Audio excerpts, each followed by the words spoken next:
How I'm feeling? I feel a lot of things, a lot of emotions. Right. It's crazy, especially with what happened this weekend. Right. I'm originally from El Paso. I was Uh-huh. born in El Paso, and I was raised from Kansas City. But I have my grandmother, my aunts, my uncles, my cousins, Right. all of my family in El Paso. So when I found out about this on the news, I was almost like in shock and almost in denial that this Right. was actually happening in my hometown. Absolutely. You know, you always hear about it happening in other cities, and there's really no connection there. So you feel sad, Yeah. but it's not the same But kind of. is that, are you comfortable? Yeah, I'm Okay. fine. But it's Yeah. not the same impact Absolutely. as when you know this is so close to your family and your loved ones. And I was recently in El Paso in December, and we were staying just a few blocks away from that Walmart. You know, we actually stopped at that Walmart, Wow. and then later on, I found out that one of my second cousins, her son was actually working at that Walmart when the incident happened. And so it really hit home, and it's really sad. But the irony is that the person that attacked the Walmart that Right. had this attack on specifically Hispanics, Right. the Hispanic invasion, how they're referring to it. Right.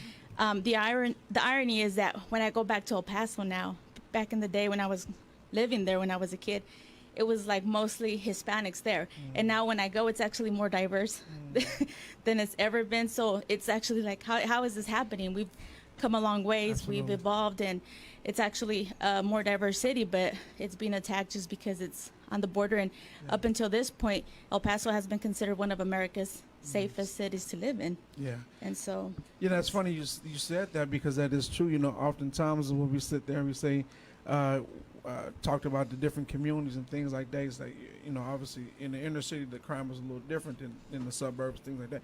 So people say, you know, this shouldn't have happened here. You know, and the suburbs say, well, this never happens here, but crime happens everywhere, and it's a true testament to nowadays that we the climate that we're in. You know, and it's been said a lot of times that, you know, and they say, well, Trump is stirring up a lot of this stuff and everything. And to be honest, it just, I mean, there's really no way of getting around it. And I always say that, you know, you put the blame on, you know, whoever the blame is put on. Don't shift the blame. And you know, if it's a mental disorder, you know, claim it as that. If it's somebody that's just an evil person that's out to kill people with a premeditated motive, then call it what it is. You know, it's not mental illness. It means he's a terrorist. he's a murderer. You know, call it what it is. You know, I think right now is the time that we have to pull the shade back and just call it for what it is and leave it at that. Leo, did you get the information, brother? Yes, I did. Okay, go ahead and tell us what To donate to the kids back home, they got their own bank account, which would be UBA Bank. The SWIFT code account would be CITIUS33. The account number is 0210000089.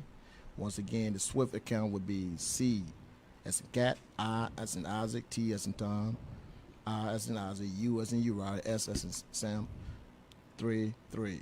That's a SWIFT account. there it is. If you got some more questions to ask me, and I got a lot to answer for you. There it is. That's that's kind of Leo. He's, like I said in the beginning of the show, he's from Liberia, and he's reaching back to his community. He's helping his community. They're starting a school for the kids and things like that, and asking people to donate to get the school together, and also for the education of the young people that are there. So. Man, I'm gonna keep on calling you Calvin, man. Kevin. I don't know why you want to call you. I was Kevin. That's Calvin. So, what is your hand in, and what is it? You said you're a minister, and you know you've been from the streets. Right. Yeah, You know I what I'm started in the streets. We actually used to do secular music together at one point, and we began. God transformed my life about 5 years ago. I was rapping with people like Lil Scrappy, Young Jeezy, and I was just caught up in the drugs and stuff, and Yeah. I got tired of that old life. Yeah. And God put a calling on my life, Yeah. and I gave my life to God, and He just began to open doors for me. And He put this name, Sent One, in my heart. It comes from Isaiah chapter 6, verse 8, where it talks about God saying, "Send me, and I'll go." Is it there one that will send me? Yeah. And I will be that one that I want God to send. Yeah. Wherever He send me, I'm willing to go. Yeah. So I talked to Leo once I got my music started, the ministry, I said, hey, man, is there anything I can do for the people back in Africa, you know, our people? He said, man, we actually building a school. I was like, that was right on time. Yeah, yeah. And then I told him what I was doing, and then we linked up our first actual show. We did a gospel fest on 53rd in Brooklyn. Yeah. Roughly a month ago, we was invited to that. That's that one. Yeah, and it was really nice. Nice. God really blessed it. So That's good. Yeah, it takes everybody, man. I think right now it's time to pull together, not pull apart. yes, You know, and I know when you know Donald Trump, when President Trump's, you know, however people want to respond, 45 or whatever they want. Yeah. But when he was in office, you know, one of his goals was to build the wall. You know, right. and I always say that he physically didn't build the wall, but what he's doing is he's building barriers between people. You know, and if he can build if he can build barriers between people, where it be. If he can, you know, build it between the Muslims and Hispanics, or the Asians and the blacks, if he can build, if those walls can be built, you know, using, you know, just hatred, man. You know what I'm saying? If those walls can be built like that, then you don't need to build a wall, because you've already built those barriers inside that person. That that's person. Deep. You know what I'm saying? You're right.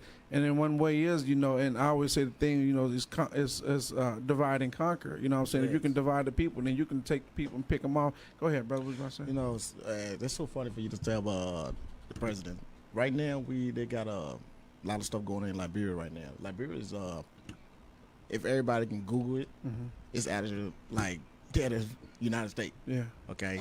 Right. It's the free slave that left from here in 1847.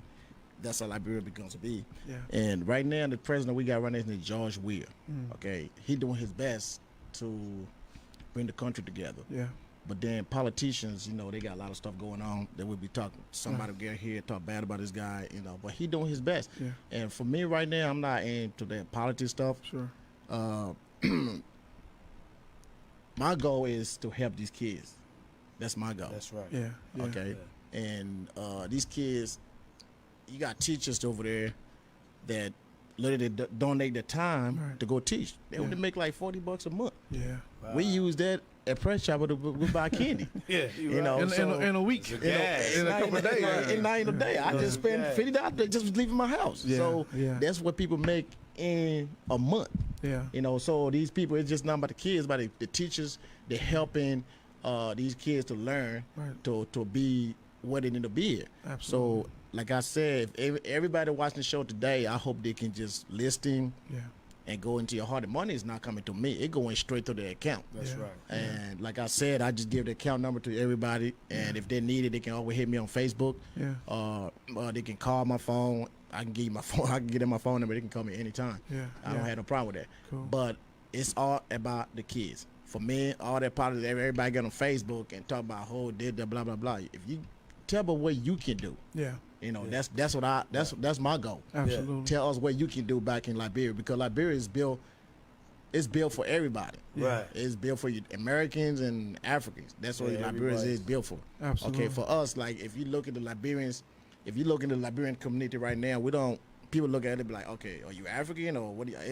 How it's supposed to look like? Yeah. You know, that's why I ask people, how do African look like? You know, we all the same people. Yeah. But Liberians, they actually like Black Americans.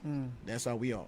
But because if you look at our history, most of the presidents, they're from right here, Georgia, South Carolina. Yeah. You know, that's where they're from. Ah. So they're all Liberians. Right. They are Americans. So it's just like when they were free from here, that's how you got places like, you know, the Virgin Island, Brazil, places like that. They went back to Africa. They found a little green place, and they made that their own home. Yeah. So we got a lot of connection with United States and anybody in Africa. Yeah. So if everybody can listen, I mean, they can put their little 2 cents in there. They can help their little school and try to do their best and help them. Absolutely. There it is.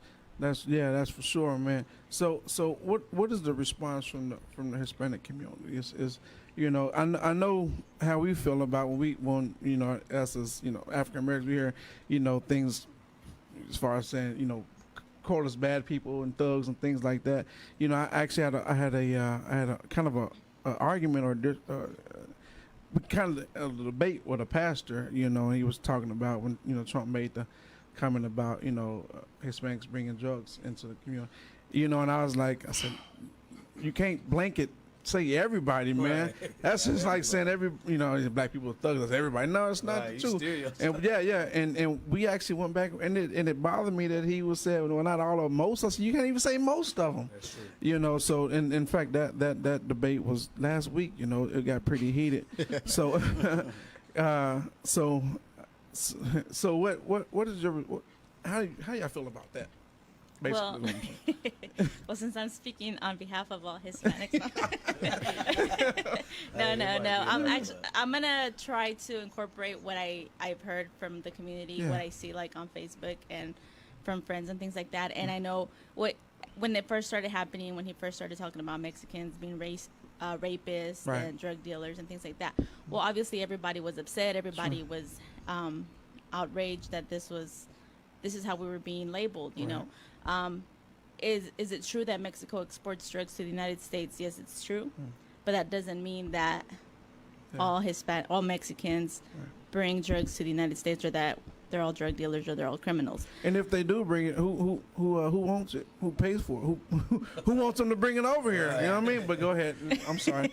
I just had to throw it in there. There's a demand. There's for a it. demand for it. Come on now. Okay, go ahead. I'm sorry. Yeah. That's clear. There's a demand, and so Yeah. hey, I'm not in it. Yeah.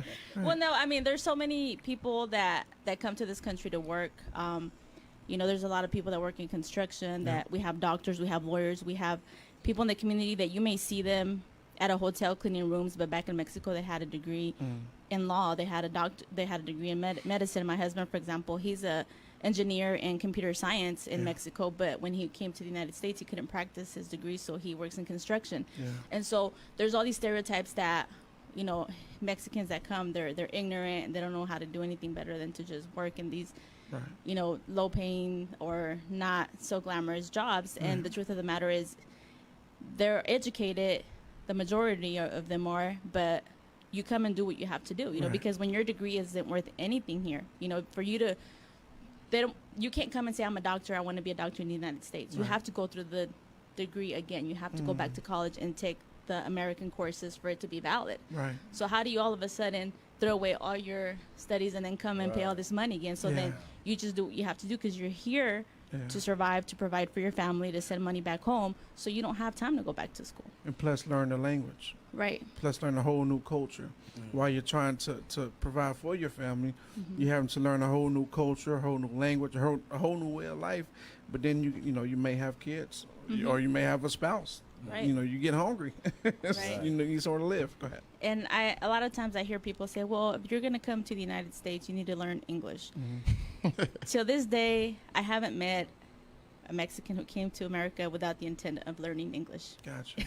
It's I'm just- glad you said that It's because just- I've heard that a lot. Yeah, You it's hear a not lot, that yeah. easy. You know, it's Yeah. easy to say learn the language, but Right. it's not easy to learn. You know, how long does it take us Right. when we're born here and we go to school here? It takes us years to Yeah. learn the language, you know, because Yeah. we have to go through school, English vocabulary, learning grammar and everything. Absolutely. So how do you expect somebody who's already just here to work Yeah. to just all of a sudden Yeah.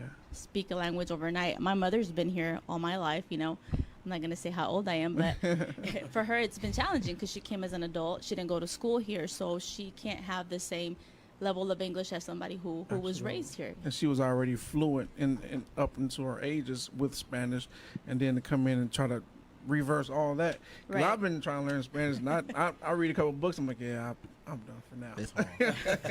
He said it's hard. Yeah. Right. And so going back to the comments of, you know, a lot of people were upset, but we know the truth. We know the reality. We know Absolutely. what we stand for. And so those are comments that come from somebody who, in my personal opinion, is kind of already on the other side, you know, that they don't make the best choices. He's ignorant. And I'm kind of the type of person that I take the comments who they come from. Yeah. And if it comes from someone who is really irrelevant to Yeah. me, other than the fact that he's in an office that exists, Yeah. to most of us, it doesn't really matter. What has affected us the most is the fear that Yeah. it's created with all the immigration, Yeah. with all the ICE, with all the rumors of there's going to be how do you call The it? mass deportation. The mass deportations, Right. and it's affected the Hispanic businesses Yeah. because, for example, in Wyandotte County in Kansas City, Kansas, where we have that little area on Central Avenue, that Yeah. corridor where it's mostly Hispanic businesses. Right. When typically on Sundays, it's the place to go. You see Right. all these cars, all these families cruising back and forth, doing business in this area. Helping the economy in our communities. Then now they're scared to come out on Sundays, and so now it's like a little ghost town again. Wow. And so it has a huge impact in our communities financially. Yeah. When there's no business, well, then the businesses have to lay off employees. Absolutely. And so it has a trickle-in effect that it has an impact overall. For example, this Walmart situation today, as I was scrolling through my news feed, I hear people commenting about how they need to go shopping for school supplies, but they're scared to death to go to the store to buy school supplies for their Yeah. kids. Yeah. And so it's really sad. It's really sad. And even I am like, okay, well, I'm not going to go to the Walmart where all the Hispanics go. I'm going to go to the one on the other side of On the town. other side of town. Where I'm not like, might be the worst one to go to. no, I mean, it sounds silly, but at the same time, these little Absolutely. thoughts start popping into your brain. Where can I go? Where can I not go? Yeah. Where am I safe? Where can I go with my cousin, who maybe my cousin is not here legally? Can Yeah. we go to this Yeah. place without him being the target? And so it's even one of the comments that I read about in El Paso that there may be more victims that haven't been accounted for, but due to their immigration status, they're afraid to go get treatment Yeah. because they don't know if they're going to get deported. So Wow. all these kinds of things, you hear that. Yeah. That's tough. Yeah. Yeah, that is tough, and that's something why, like I said, I really reached out to you because, like I said, we know how we talk in our circles, but we don't hear a lot of time how Hispanics talks and how you guys talk in your circles and things like that, and I think there's a time where you can either have a sense of pride and know what you stand for and know who you are, or you can fall apart and just internally think that I might be a bad person. And I think what it sounds like to you is just like your community is kind of sticking together since it's become a sense of pride because you know who you are and you know from which the source comes from. It's interesting because it can bring us together, but it can also separate us Yeah. even more. For example, just like I don't like for us to be categorized and all be lumped into one category. There was a lot of comments, like all terrorists are white, therefore all white people are terrorists and all white people are racist, and that's not the case. And so I actually put a comment on one of my social media saying, let's not get carried away. Not all white people are racist. They're not all terrorists. Where there's a little bit of everything in every culture. Yeah. Violence comes in all colors. That's Good people right. come in all colors. Yeah. And so I even got backlash for that. Like, why are you defending them Yeah. instead of defending your own people? And Yeah. I'm like, no, that's not what I'm trying to do. Yeah. You get defend the good people. Right. Yeah. I'm defending, good people, not any particular group. And so, I just feel like we have to treat each other the way we want to be treated. Absolutely. And that's what I tell my kids. I say, treat people how you want them to be treated. If somebody treats you well, then you treat them well. Somebody treats you bad, hey, don't roll over, Right. and give them the same thing to give back. And that's in a sense of pride and things like that. It makes you stand up for yourself. Anything you guys want to comment on that? Yeah, I love Mexicans. Yeah. They're all my people. So they're hard workers just like we are. Yeah. Right on. And I like to be around them. We play soccer together. Yeah. My older daughter is mixed. She Mexican. We're going to take a quick So- break real quick. We're going to take a break. Mr. Walker, sorry to cut you off, bro.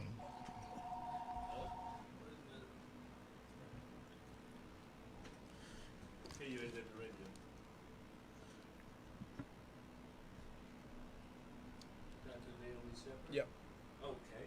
Now, it's on hold. We'll be right back. We're going to take a break and we're bring it in right after that, about 90 seconds.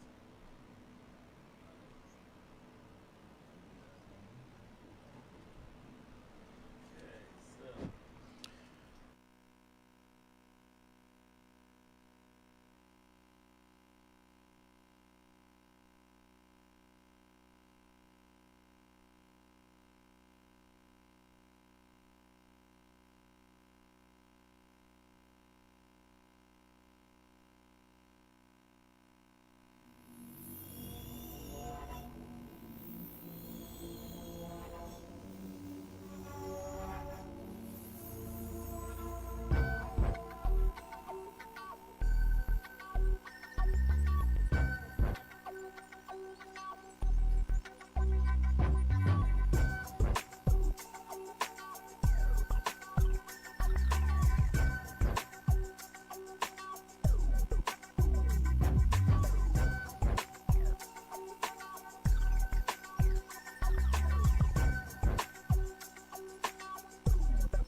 All right, we are back in the studio. Thank you for staying with us. Thank you for tuning in.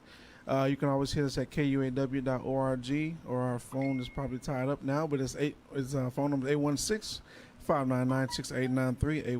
816-599-6893. Once again, this is Chris with Street Therapy KC. We had a panel. We were talking about Liberia and things like that, how you can reach out to Liberians and help with funding and schooling and things like that. And we're also talking to Velia. Velia. All right. You can call me V if it's Call her V. Velia. Yeah. Reach out to Ms. Velia about just what the response is in the Hispanic community, and she's from El Paso, lives here in Kansas City or Kansas, but just wanted to kind of get a brief synopsis of what's going on. We also have on the phone Dr. We also have Dr. Campbell. She's on the phone here. Dr. Campbell, how are you today? Actually, it's Dr. Shepard. Shepard, I'm sorry. I'm doing Dr. well. Shepard, how are you? I reached out to you earlier, and I know you're a counselor, but I want to know that, the situation that we're in right now and the climate that we're in as a nation or as a communities, I wondered if if we're going through a time warp, or if we got is mental illness on the rise, or is it people are going through depression or hurting, or is it just pure evil? It's, by that being your field, what do you think about that, Dr. Campbell? Well, I was reading Sure. an article today where it was stating that mental illness was the reason for the El Paso and Dayton, Ohio incidents. But before I begin, I would like to express my condolences to the victims, family members, and friends Yes. of El Paso, Texas, and Dayton, Ohio. Absolutely. And in addition, I would like to let Kansas City know that my prayers are with you in the wake of the senseless murders occurring in your city, which is currently up to 85 for 2019. So I just want to let you guys know my prayers are with you. And, when I look at Thank you. mental illness and research studies that have been conducted, for example, the National Institute of Mental Health sponsored a study of 10,000 people where they measured how many of these people were hitters. Did they punch? Did they shove? Did they have violent attacks? And out of the 10,000 people, it was somewhere between 3 to 5.3%, with the exception of the ones that had suffered from schizophrenia or extremely bipolar. So that tells me that we're not looking at mental illness when we're looking at the mass murders. We're looking more into problem with gun safety laws, and we need stronger gun safety laws, and that's where that's an area of opportunity. It is. Yeah, it is. It's funny you said that, because they were talking about gun safety laws, and it's, we can go back before, Sandy Hook, when the guy went and killed the little kids in the school. We can go back farther to with Columbine. They were talking about gun safety laws and things like that. It just seems like every time there's a mass shooting, that gets brought up, but for whatever reason, it drops between the people and the government, or I don't, in the NRA or whatever case, for whatever reason, that ball gets dropped until something else happens, and then it comes back around again. Then we talk about it, then it dies off again. What are your thoughts on that, Doctor? I feel that mental illness is being blamed for the negligence of the gun laws that are in place right now. Yeah, I agree. And for people who don't know you, can you give a little bit of background for yourself and introduce who you are and things like that? Okay. Once again, my name is Dr. Naomi Shepard. I'm a licensed clinical pastoral counselor. I also hold a doctorate of ministry in Christian counseling. I've worked with many youth and women, mostly in the field of being a support system to them in their career choices, and children in their decision making. Right. And so I have a lot of experience with that. I've worked in the Kansas City School District and as a substitute teacher, and helped a lot of students to, you know, boost up their morale. Yeah, yeah, nice. And I know that we were talking about in general earlier just about different things, and I think drugs came up. Right now we see like the opioid is supposed to be like just on the rise. We see a lot of people that are getting hooked on opioid, whether it be through pain killers and just taking opioids and dying off of them. I know there's no one set thing that's the cause. People say, I think Trump said it was the video games. Stop playing the video games. And then we talked about drugs. So I know there's no one set situation, but how can we narrow down to where we can that you notice and that you see in your field that we can just kind of alleviate a lot of this pressure? Well, I could say that mental illness is treatable, and these are some of the ways. One of the main ways is what you eat. For example, we should be eating fruit, vegetables, water, baked or grilled chicken and turkey, and avoid processed foods. We should be exercising daily, or at least 3 to 5 days a week. If you see where you're running into a problem that you feel like you can't solve, because we have this stigma that we shouldn't go to counselors and talk with them, but I mean, it's the best thing for them because you can catch a problem at the onset as opposed to waiting until it gets to be too much and you can't handle it. Yeah. And the other thing is medication, but the medication, being make sure that if somebody's giving you medication that you're taking it properly, and just understand that with medication there are a lot of side effects. So those are the things that is important to pay attention to that will help to alleviate mental illness. Yeah. Some of the things that can if you do maybe have a touch of mental illness. Now, question: you talked about the health and diet and things like that. Now, can mental illness be something that's passed on through your genes, as far as from your from your parents or from your grandparents? Is that something that can be passed down through your genealogy? That is correct. It can be passed down from if you have a mother that has suffered from mental illness, or a father, or both. It can be passed down. Yes. Yeah. That's interesting. I had a friend of mine that had he had a mental disorder, and we didn't know how to deal with it. And in fact, it's funny because, well, not funny, haha, but it's ironic that, growing up, when we knew that people had health issues or mental illness, we called them, they're the special ones, or they're a little crazy, or they're a little touched. Like, that's my crazy uncle, right. And it was funny, because we didn't understand it. But I guess now that we realize that it's really becoming a major problem, because it is getting unchecked and unnoticed, that it's also it's becoming dangerous, more and more dangerous, and so now it's not funny anymore. That's true, and there is a wide range of conditions that affect mental illness, which include your mood, your thinking, and your behavior. It is classified as a medical condition, just like a heart disease or diabetes. In fact, nearly 1 in 5 people experience some form of mental illness throughout their lifetime. There are also 1 in 24 that have serious mental illnesses, and 1 in 12 has a diagnosable substance abuse disorder. So, I mean, it's prevalent. Yeah.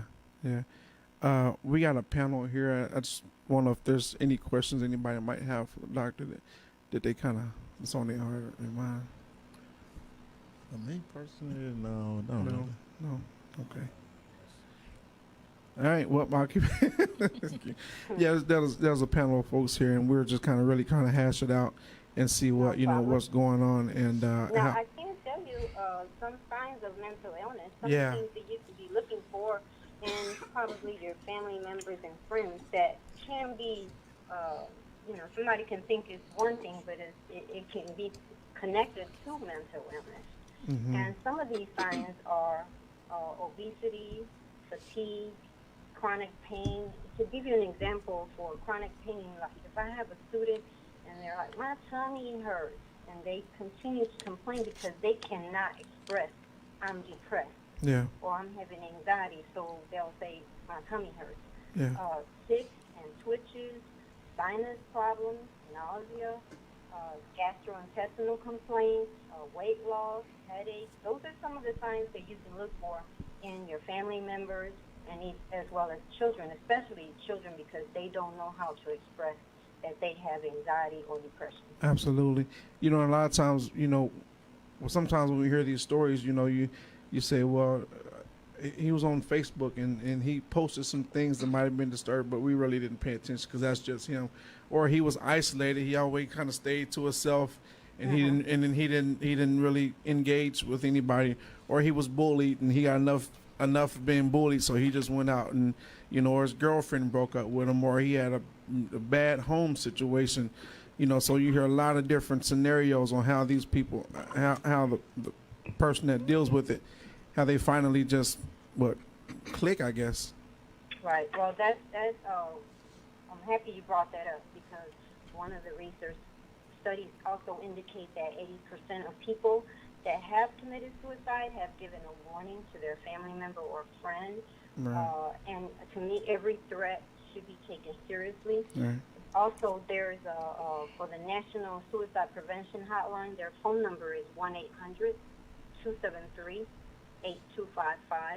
If you feel that you are not, if you're feeling hopeless, Yeah. and you feel like you don't have any other choice, just make that phone call and talk with someone.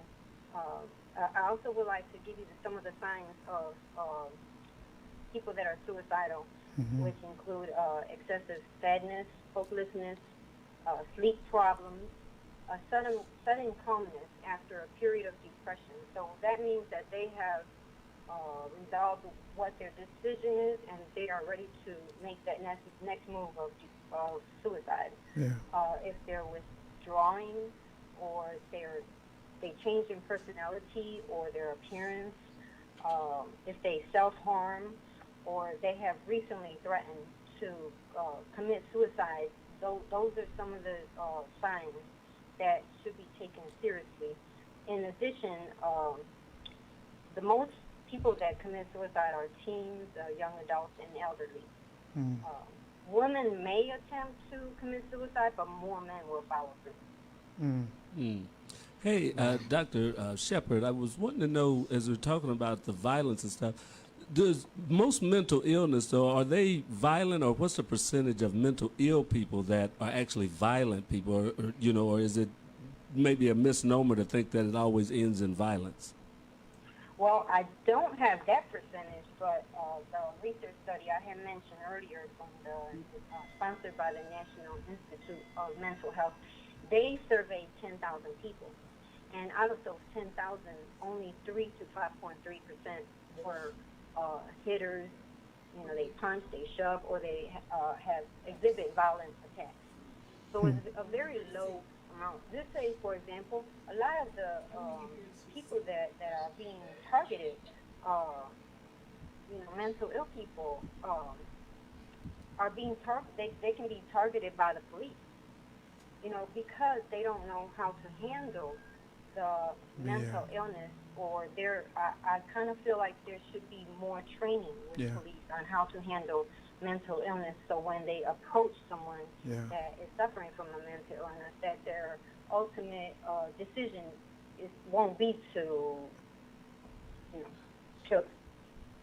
That won't be their ultimate goal is to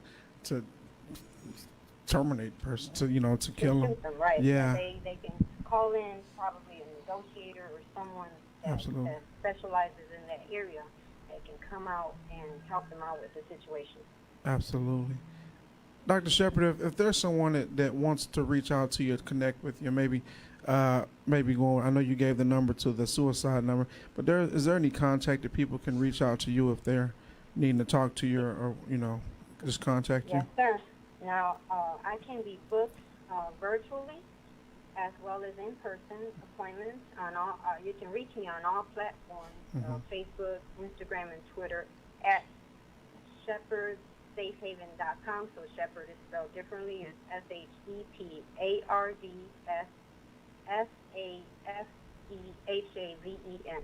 In addition, or you can look at my website, same spelling, shepherdsafehaven.com. Nice. Thank you so much. We're gonna move to another segment, but thank you, Dr. Shepard, for calling in. We appreciate it, and we're gonna keep you posted. Hopefully, we can reach out to you in the future and just kind of get some updates, and also get some more of your knowledge and experience, and so we can Yes, sir. kinda Thank you for get having through me, this. and I'm hoping that possibly you can come back in reference to helping the children. They're just starting school to Yeah. deal with anxiety and Yes. all of that. So just give me a call, and I will be available to you. My prayers once again to Kansas City. God bless you. Thank you so much. God bless you. Thank you. Bye. All right, that was Dr. Shepard, man. She called in and gave a number to the hotline and wanted to talk about mental illness, how it affects communities and things like that. Any comments about mental illness in the circle here, Margaret? Well, one thing that I wanted to mention is that I don't know if this is something that everybody else has noticed, but it seems like lately everybody has anxiety. Like the youth, everybody's constantly saying they're anxious. I don't know if it's because of social media. I was gonna say, yeah. Yeah. It's funny you said that. I don't mean to cut you off, but I was recently with a young person the other day. And we were looking at their phone, just kind of messing around with the phones. And they was like, I didn't get 52 likes. I didn't get enough likes. I gotta post something else. I gotta post another picture. And I'm like, wow, is it really? I mean, really It means freaking something. out. Yeah. Right. Freaking out because they didn't get likes or a certain amount of people. And I just thought, wow. And it took like 50 pictures to get that one picture that people accepted it and they didn't really like it. So yeah, you said one thing, for social media or Something. yeah.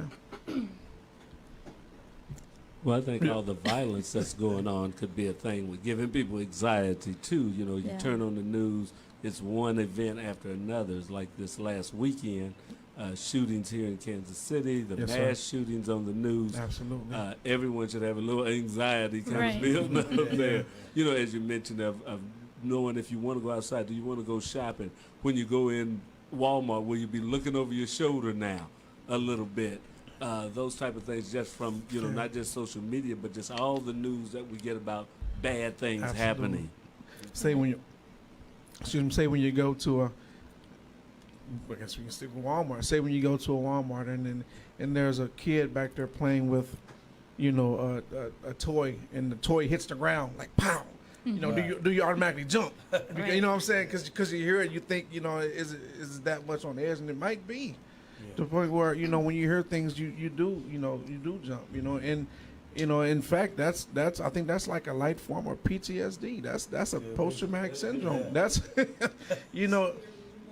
yeah, right here in the United States. I mean, it's not as far as where it goes to the military you've gone at, but I mean, it's guns, it's violence. Yeah. That's a form of See, it's kind of a little funny for me to listen to violent stuff in the United States because when you're overseas, and for me coming here when I was young, we seen violent. I seen violent when I was age of 9, 10, 11.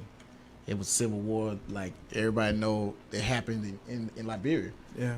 15 year worth of civil war. Yeah. Who stopped the war was George Bush. And for me, everybody asks me, I don't like guns. Yeah. Right. I don't own a gun. I don't like gun. My gun is the Bible. Yeah. That's my gun. Yeah. I can fight you in the old country way. We can put these do stuff, and we can go there. But guns, I don't do guns because I see what guns can do. Yeah. And that's some of the reason why I'm so passionate for these kids. Yeah. Because Liberia is a little country. Yeah. Same size as Iowa. Iowa just a little bit bigger than Liberia. And Monrovia is a little small, little spotty. You got over millions of people in Monrovia. Wow. And people down there, it's so many people then they don't have enough jobs. And some of these people cannot afford to keep their kids in. Can you imagine? Okay, for example, each child, the ticket of each child in that school is $120. Yeah.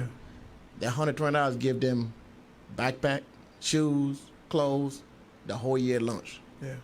Here, when I went to Metro Tech, it costs, I see my thing. You get free lunch. I get free lunch. You think it's free, but it's not free. Yeah. So when you look at it, it cost just me alone in school Yeah. at Metro Yeah. over $1,000 just for them to feed me. Yeah. Yeah. And in Liberia, it's called these kids $120 for the whole year. You spend $120 on I can spend $120 on gas Right. at Quick Trip, just buying donuts. Yeah. What you call this place? KC's to buy KC donuts. Yeah. You can do that. So that's why I'm so glad that I'm here Yeah. to talk to you guys about these kids. It's just Yeah. it's just a blessing for me to and people think Africa just a place that you go down and you just see zebras. And Right. Nah, it's not like that, people. Yeah. For me and myself, when I grew up here Yeah. in Kansas City. All I know is Kansas City Yeah. and Memphis. Yeah. Okay, that's where I grew up at. And coming here when I first got here in Kansas City in '93, they took me, from Africa, and I'm right in the school. People try to come to you, oh, you're African. Then when they get to know me, Yeah. they kind of had a second thought about it. Yeah. It's the same thing that happened to me. I have not been to Africa since I was like 12 years old. Yeah. So I had to go back in 2017. Yeah. When I came back, I used to go to the store and buy $200 shoes. Yeah. But when I came back, my shoes don't even pay $40 no more. Because I got a whole different way of thinking now. Yeah. It changed the way that I look at life.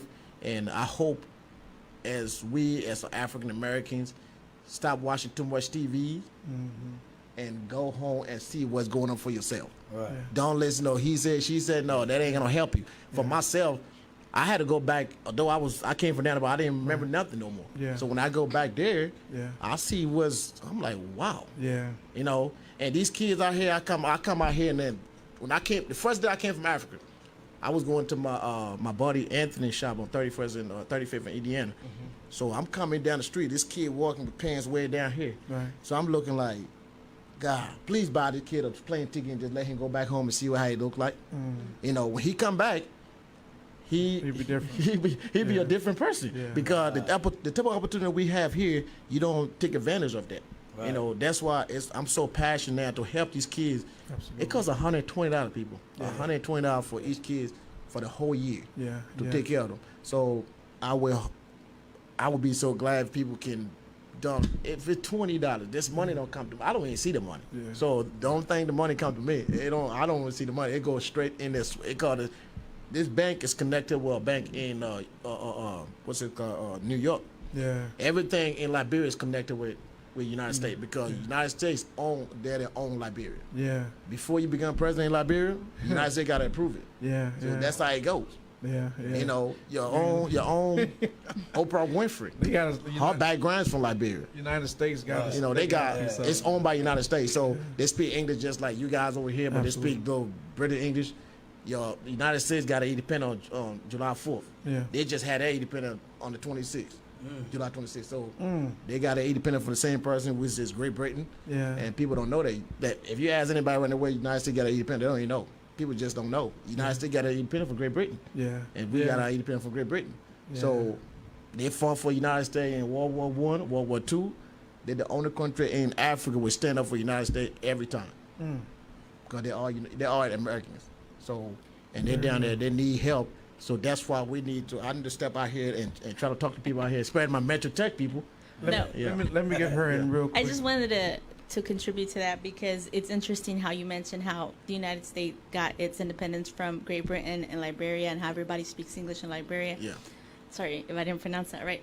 But Yeah, it brings us back to the point that English was not, my point, that English is not the native language of America. No. And that's another thing that we deal with every day is that they want us to not speak our native tongue. I was born in the U.S., but Spanish was my first language. Yeah.